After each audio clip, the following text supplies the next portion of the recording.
Well, it looks like it's that time of year again where Texas football gets a ton of hype. Everyone talks about how they're finally going to break out, and the Longhorns are all over the college football news world. In today's video, we're going to talk about the Texas Longhorns. We're going to talk about if this year's hype is actually legit or if it's like every other year. We're going to talk about their key players, talk about the key storylines. I'm going to give my schedule prediction, and I'm going to give my overall thoughts on this year's team. But before we get started, quickly be sure to leave a like if you want to support today's video. Let me know what team I should cover next, and subscribe if you love college football content. Now, let's get started and talk about Texas football. I feel like we talked about the same thing last year at this time, so let's revisit last season and talk about how the Longhorns did. To start out the season, they played against Louisiana Monroe and were unranked. They won 52-10 before a huge matchup with number 1 Alabama. Early on in that game, Will Anderson had a controversial hit on Quinn Ewers, which knocked him out for the game. Bryce Young ended up willing his team to victory, and Bama survived 20-19. It was a tough loss for Texas,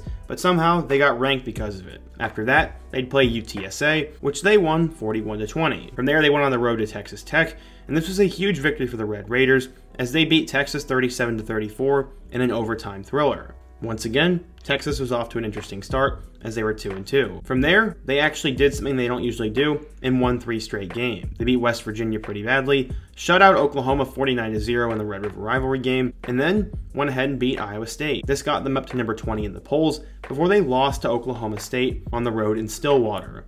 That was a tough game, but they would bounce back. The following week, they beat number 13 Kansas State on the road, which in retrospect was a huge win, before a huge showdown with TCU. This was a nationally televised game, but Texas's offense was stuck in the mud, and they ended up losing 17-10, and TCU advanced. At this point, Texas now had 4 losses, but they would close out the season on a high note. They went on the road and beat Kansas, and then took care of Baylor at home. The Longhorns went 8-4 before they matched up with number 12 Washington in the Alamo Bowl. They ended up losing 27-20, and all in all, it was a pretty good year for Texas, but now they're really hoping to build upon it. Unfortunately, they're going to lose Bijan Robinson to the NFL, but in my opinion, they returned 2 of their 3 most important players from last year, Xavier Worthy and Quinn Ewers.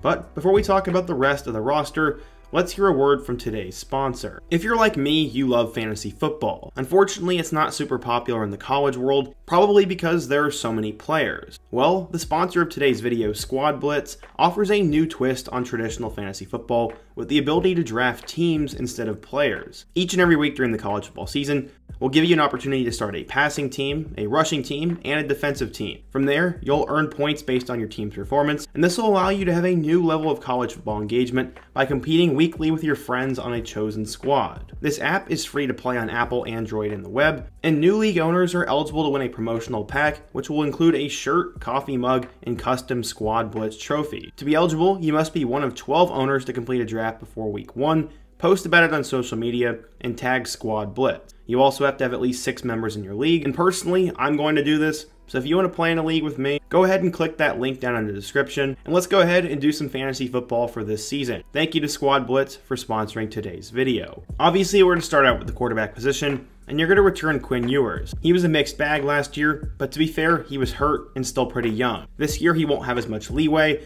as if he wants to be a top 10 draft pick and be a Texas legend. In my opinion, he needs to throw for at least 3,000 yards and 30 touchdowns. We'll have to wait and see how he does. Behind him, you're obviously going to have Arch Manning, but some say that Malik Murphy will end up being the backup and Arch will just redshirt. Either way, I think Quinn's the guy. At running back, you're obviously going to lose 2 draft picks in Roschon Johnson and Bijan Robinson, and to replace them, you have a couple of decent options. More than likely, Jonathan Brooks will step up right away, but they'll also return Jaden Blue, I believe Keelan Robinson, and then true freshman 5-star Cedric Baxter. All in all, I love the running back room there. At receiver, the 2 guys who I'm really going to keep an eye on are both Xavier Worthy and Isaiah Nayor. Worthy is an all-conference receiver who should hear his name pretty high in the 2024 NFL Draft, and he'll be the number 1 option. Isaiah Nayor was a star for Wyoming and was supposed to play for them last year, but unfortunately got hurt. Those are my 2 favorite receivers, and behind him, you're going to have Jordan Whittington, Jonte Cook, Casey Kane, and Georgia transfer A.D. Mitchell. You also have a couple of other freshmen and guys who may not have as much hype. At tight end, the starting guy should be Jatavion Sanders, who in my opinion is NFL good. And then on the offensive line, you return Hayden Connor, Jake Majors, Cole Hudson, Christian Jones, and their young sophomore superstar, Calvin Banks. In my opinion, he'll be the next great offensive line prospect, and he's someone to keep your eye on. On the defensive side of the ball, they have a couple of really good defensive linemen in Tavondre Sweat, Barron Sorrell, and Alfred Collins, plus their big-time safety Jalen Catalon, linebacker Jalen Ford, and Wake Forest transfer corner Gavin Holmes. All in all, I'm excited about the defense. There's a couple of really big names, but they need to have a major improvement in 2023. And all in all, I like their potential, but will Texas be able to put it all together? That's the big question. Now, let's take a look at their schedule. When you take a look at their schedule, it gets off to a pretty easy start. They end up playing Rice in week 1, and that game will be over before you know it.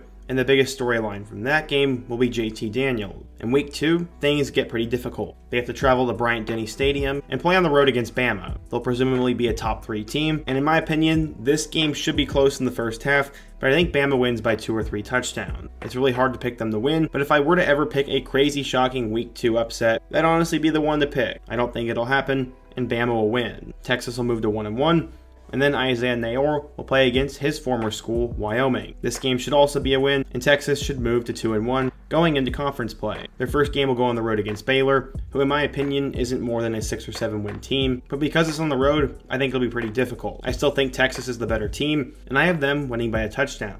Texas fans surely have not forgotten what happened in 2021, when Kansas beat them on a 2-point conversion. While the Jayhawks have been better, and they have a star quarterback in Jalen Daniels, I don't think there's any way that Kansas comes in and wins this, and I think Texas wins by a couple of scores. This will get them to a 4-1 record and a 2-0 mark in the Big 12. After that, they'll have a huge game against Oklahoma, which will be the Red River rivalry, and my goodness, it better not be as boring as last year's game. I do think Oklahoma will be a little bit better this year, but right now, there's no reason to think that Oklahoma is going to win this game, and I have Texas winning. From there, they go on the road to play against Houston, who will be new to the Big 12 and will be trying to break in a new starting quarterback. In my eyes, they win that one pretty easily, and then they'll also take care of BYU at home. I don't trust Keaton Slovis. After that, they get Kansas State at home. K-State is the most underrated team in college football this year, as they returned pretty much their entire team, and in my opinion, this is going to be the shocker, and I pick Kansas State to win. They should be a top 15 team to start out, and honestly, they are a real threat to win the Big 12. It may be controversial, but at some point, Texas is going to lose one of these games, and I think it's going to be against Kansas State. Luckily, from there though,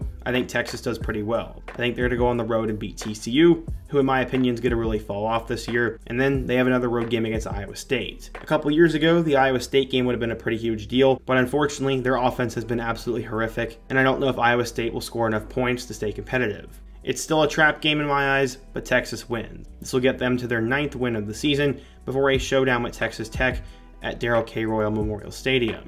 This will be the final game of the regular season, and I think Texas and Quinn Ewers will go out on top. That gives Texas a 10-2 record, with losses to Alabama and Kansas State. We really have no idea what is going to happen in the Big 12, as seemingly every year a team comes out of nowhere, and whether that's Baylor, BYU, Houston, Iowa State, or even Texas Tech, I have no idea. All in all, I think Texas ends up losing 2 games, one of which is pretty much certainly Bama, and then they end up losing 1 in conference for sure, but they'll still get to the Big 12 championship game and play in a really good bowl game.